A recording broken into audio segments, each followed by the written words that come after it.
आता सरीला देते, तिला गरज लागेल त्या पाटल्यांची. आजवर नुसती चर्चा चालली होती, सरी सासरी जाणार सासरी जाणार. आता खरंच दिवस येऊन ठेपला. माझा ना विश्वासच नाही बसत आहे. आता सरी सासरी गेल्यावर माझं कसं होणार आहे कोणास ठाऊक. सकाळपासनं सारखं सरे सरे सरे असं म्हणायची सवय झाली होती ना. असं माहेरचं असं कोणीच नव्हतं ना ग आम्हाला. आम्हीच दोघी होतो एकमेकींना. खरं सांगू जान्हवी, हे घर सोडून गेले ना तेव्हा आई होत्याच, पण सरीनं खूप केलंय माझं. रात्र रात्र माझ्या उशाशी बसून राहायची. ही आपली रडत असायची सारखी. खर तर धाकटी बहीण आहे माझी, पण माझी आई व्हायची, समजून घालायची माझी. आता आता सासरी चालली आहे. मला ना खरंच वाटत नव्हतं हिचं लग्न होईल म्हणून, विश्वासच नव्हता माझा. पण आता येऊन ठेपलं बघ. सरीचा संसार सुखाचा व्हावा एवढंच हवंय मला, दुसरं काहीच नको. ज्या ठामपणाने लग्न ठरवलंय ना तिने, त्याच निर्धाराने संसारही करावा. बस. माझ्या सवयीचं काय ग, होईल मला सवय तिच्या नसण्याची. आई, आता सवय करून घ्यावीच लागेल ना ग मला. माझी सवय तिच्या सुखाच्या आड येता कामा नये. आई अहो, त्या लग्न करून चालल्यात म्हणजे कायमच्या चालल्यात का? ते येतील की आपल्याला भेटायला, आणि तुम्हाला आठवण आली ना की मग आपणच जाऊ त्यांना भेटायला. जान्हवी, सगळं नीट होईल ना ग सरीचं? हो आई, नका काळजी करू, सगळं छानच होणार आहे आता. माझा जीव उगाच घाबरा होतो बघ सारखा. आई, असं होणारच ना आता. पण सरू मावशी आपल्या घरातून जाणार असा विचार करण्यापेक्षा आज सरू मावशींमुळे एक नवी फॅमिली आपल्या घराशी जोडली जाणार आहे असा विचार करूया ना आपण. आणि आई, पप्पू खरंच खूप चांगले आहेत, खूप काळजी घेतील सरू मावशींची. तुला तुला खरंच असं वाटतं? 100%. जान्हवी, तुझ्याशी बोललं ना की बरं वाटतं बघ. म्हणजे मनातली सगळी धाकधूक नाहीशी होते. आओ मग बोला की. जान्हवी, सरीसाठी आणखी काही दागिने घेऊया का ग आपण? ते आता आईजींना विचारूनच ठरवूया आपण. आई, मी पण एखादा दागिना घेऊ का सरू मावशींसाठी? कशाला? हे सगळे दागिने ते आपल्याकडूनच आहेत ना. आता त्यात तुझं माझं कशाला करायचंय? तुला हवं असेल ना तर आणखी वाढवूया आपण दागिने ह्याच्यात, चालेल? श्री. हाँ बोल रे श्री. काय रे? अरे हो, मी आईंच्या खोलीत आले आहे. असं काय करतोयस? मी सांगितलं होतं तुला. हो बरं बरं, थांब थांब आले. हो येते, थांब. आई, मी होते पुढे, तुम्ही या हा खाली लगेच. हो आलेस. तू सावकाश. मी येऊ का तुझ्या बरोबर? नाही नाही, मी जाईन. सावकाश. हात धरू? नाही.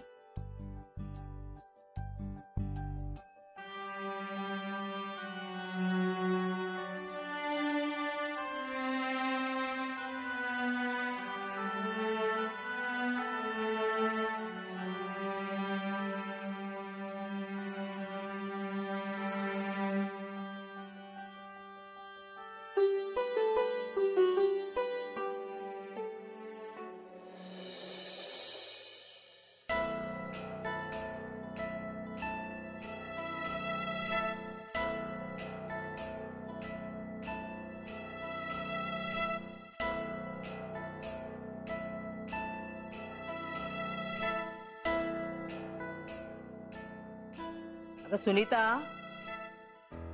अगं मला साखर आण ग बाई. मला काही मधुमेह झालेला नाहीये. असा बिन साखरेचा चहा प्यायचा म्हणजे ना तोंड नुसतं कडू कडू होतं.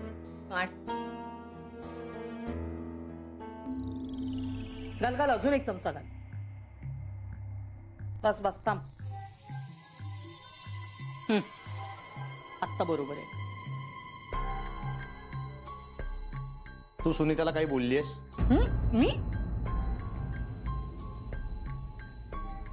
मी कशाला काय बोलू? नाही, कालपासून रडते ती. अरे आठवण येत असेल तिला माहेरची. अगं माहेरची आठवण आल्यानं मी तुझ्या लायकीची नाहीये असं नाही म्हणणार ना सुनीता. अरे मी कशाला तिला असं काहीतरी बोलू? उगाच आपलं एखाद्याला बोलायचं म्हणजे काय रे? थांब ना. ए सुनीता, सुनीता इकडे आहे का? इकडे इकडे इकडे.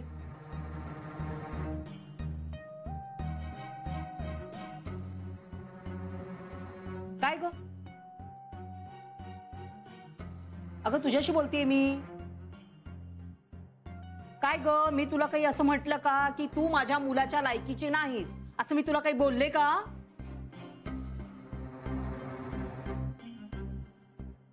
का आता आई आणि मुलामध्ये भांडणं लावून देणार आहेस?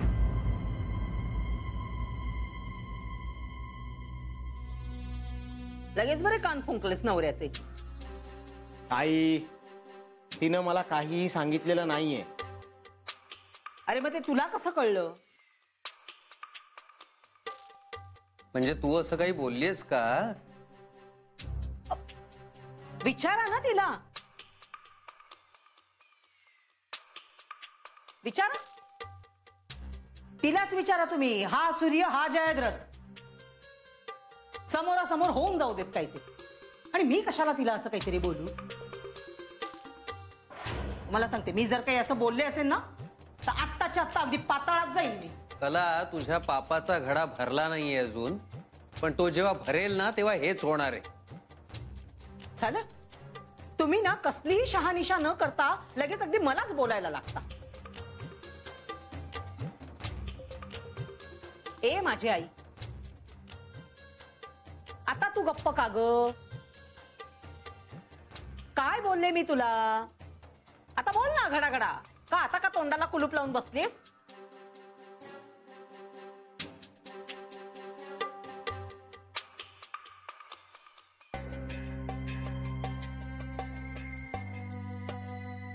कला, तू असं काही बोललीस का? आओ, लायकी बिकी असा शब्द सुद्धा काढलेला नाहीये मी तोंडातनं. मी आपलं तिला जानू बद्दल बोलत होते. म्हणजे काय, मी तिला सांगत होते की माझ्या जानूला ना खूप सारे श्लोक येतात, अगदी तोंडपाठ आहेत तिचे. काय ग, खरं की नाही?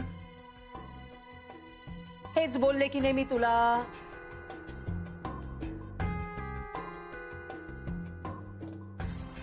या. अगं पण त्याने ती रडेल कशाला? आता ते मला काय माहित. मी आपलं बाई माझ्या जानूचं कौतुक करत होते. म्हणजे माझ्या जानूने कसं नाव काढलं सासरी, सासूला कशी माया लावली, सगळ्यांचं कसं मनापासून करते ती.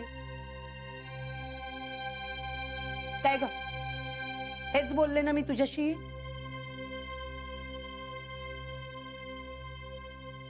हा, त्याच्या जानूचं कौतुक केलं, त्याचा हिला त्रास होत असेल तर त्याला मी काय करू? आता माझी लेक आहेच तशी गुणाची, त्यात एवढा हेवा कशाला वाटायला पाहिजे? आता देव देतो एकेकाला तेवढं मोठं मन. आता मी पण म्हटलं बाई, मला नाही बाई जानू सारखं एवढं मोठं मन देवाने दिलेलं, म्हणून काय जानूचा मत्सर नाही करत मी.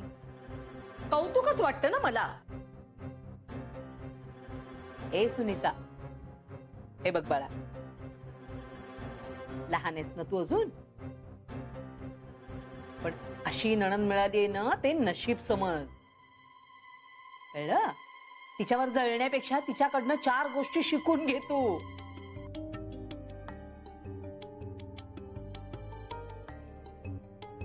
नाही, माझ्यासाठी नाही, तुझ्यासाठी. तुझाच फायदा होईल त्याने. कळलं ना? काय हो, काही चुकीचं बोलते मी? हा, असं वाटतंय तुम्हाला? अहो, जानू सारखी मुलगी पोटाला आल्याचं कौतुक तुम्हालाही वाटतंय की नाही सांगा?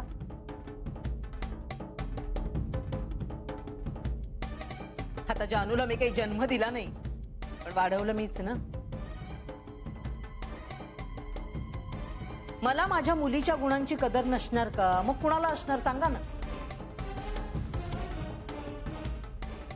काय रे पेंट्या, तुला अभिमान वाटत नाही तुझ्या ताईचा? वाटतो ना? वाटतो की नाही सांग? वाटतो, खूप वाटतो. हा, तेवढंच बोलले मी तिला. एवढं का ग मनाला लावून घेतलंस तू? आणि एकाचं दोन करून कान भरलेस त्याचे तू. आय बाई, कमाल आहे तुझी सुनीता. अग जानू नणंद आहे तुझी, कोणी परकी नाहीये. मला असं वाटलं की मी तिचं कौतुक करते ते बरं वाटतंय तुला.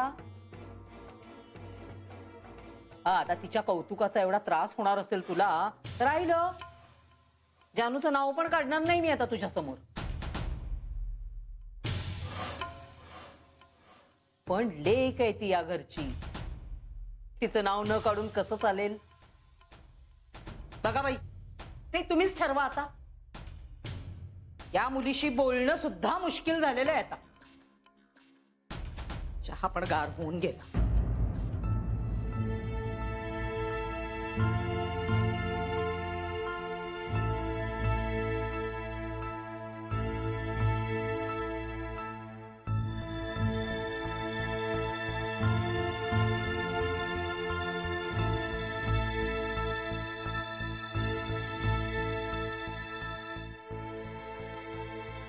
सुनीता बाळा, अगं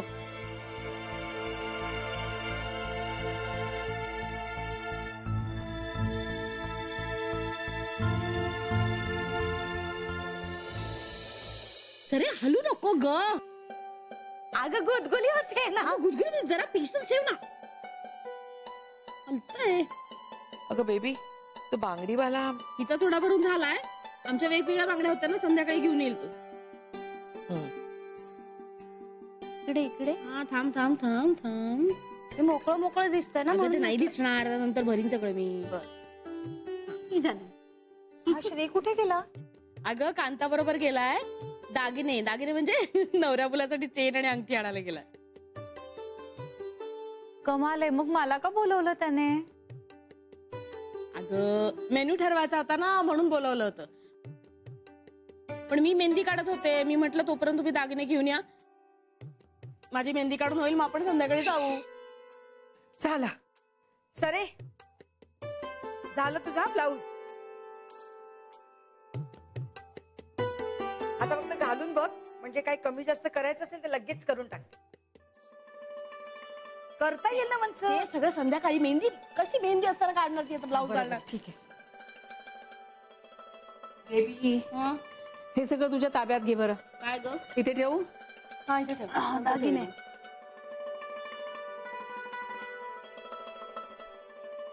बरं जान्हवी, तुझ्या माहेरच्यांना बोलवायचंय ना?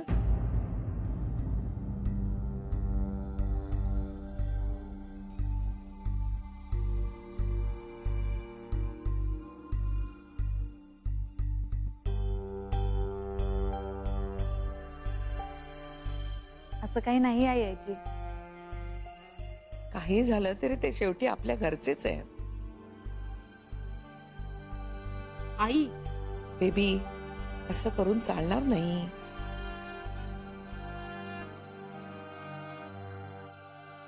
हयाजी, अहो खरंच असं काही नाहीये.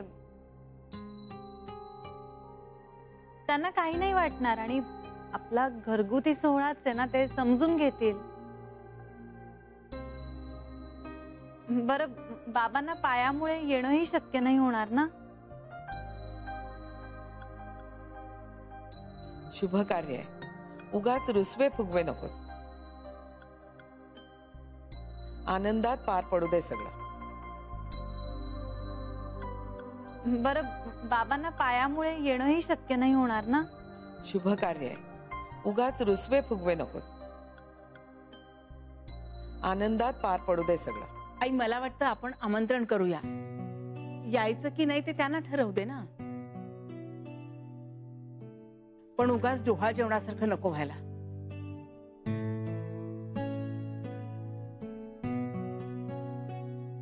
आई अहो, असं काही नाही होणार आता. पण उगाच विषाची परीक्षा नको.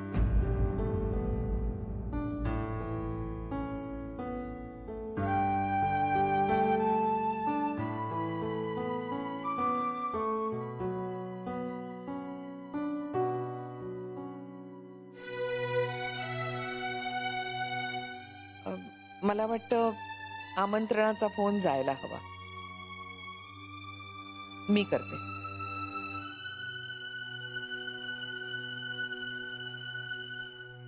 आईजी अहो, असू दे जान्हवी, थोडक्यासाठी दुखवा दुखवी नको.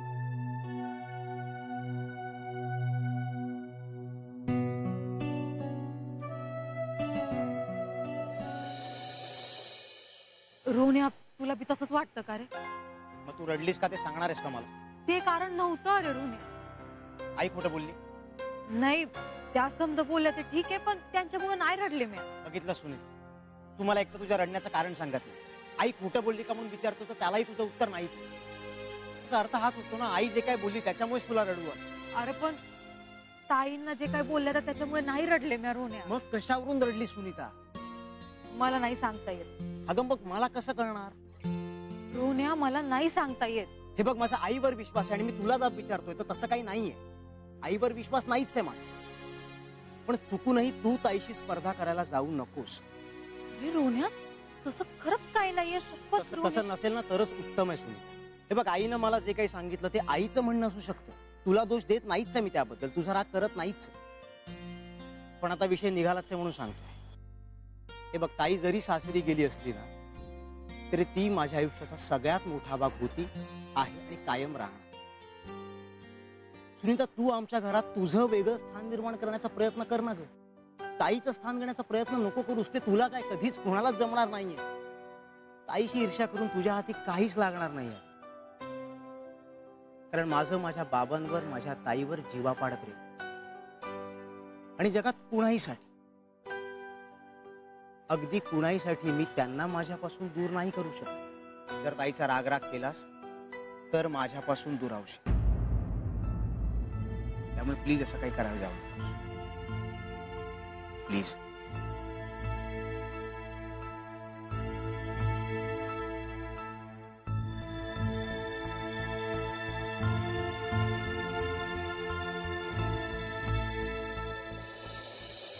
मेन्यू ठरला? हो हो, सगळं ठरलेलं आहे आता. फुलवाल्याला बेबी फोन करणार होती, केला की नाही कुणास ठाऊक. कुठे आहे ती? हो खरंच की, बराच वेळ झाला, दिसल्याच नाहीयेत त्या. हो, नर्मदा कपड्यांचं बघतीये. इंदू सरूचे ब्लाउजेस शिवण्याच्या मागे. सरू दिसली पण बेबी कुठे दिसली नाहीये. बघ ना जरा काय करते ती. हो, मी बघते. आणि तिला फुलवाल्याला फोन करायला सांग.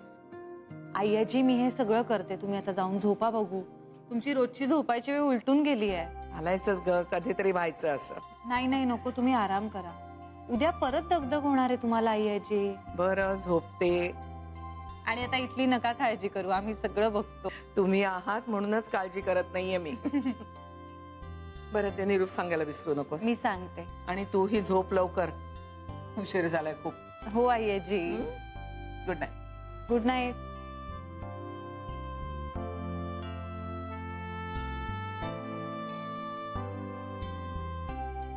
आई ग, ताप आहे का खरंच? पण मग काय नाटक करते का मी? आई ग. बरं ठीक आहे, चालेल. आई चल, डॉक्टर आहे, चल. अरे, कशाला नको? डॉक्टरकडे नको, त्याच्याचमुळे झालंय सगळं हे. म्हणजे? अरे म्हणजे काय, तो डॉक्टरच बादला मला. मूर्खासारखं माझ्यासारख्या बाईला व्यायाम करा म्हणून सांगतो. अरे काय व्यायाम करून बरं व्हायला होतं का? काय ग बाई, बोलताना पण नुसतं कळ जाते ग बाई. आणि ह्यानी लगेच लगेच मला शिक्षा करून उभंच केलं. आणि त्यात तुझी बायको जानूचं कौतुक केलं ना, ते तिच्या पोटात दुखलं. किती मनस्ताप होतो मला माहितीये का पिंट्या तुला.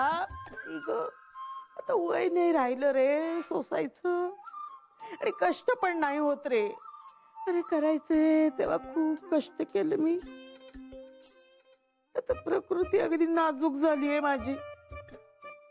आता तुला सांगते, ह्या वयात झाडलोट धुणी भांडी असं करायला लावलंस ना, 4 दिवस जे काही झगणार आहे ना, ते अगदी उद्याच मरून जाईन मी. आई आय उठा बरं, हे घ्या.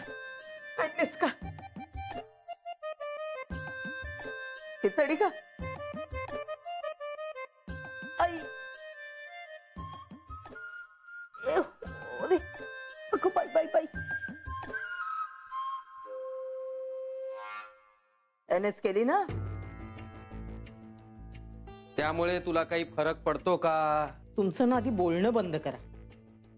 माझा अर्धा जीव ना तुमच्या टोचून बोलण्यानेच जातो आधी. बर आता खिचडी का ती? चल नको रे बाबा. अरे मला चवच नाहीये रे तोंडाला काही ती खिचडीची. इच्छाच नाहीये रे खाण्याची काहीतरी. राहू दे मग, इच्छा झाली की खाईल.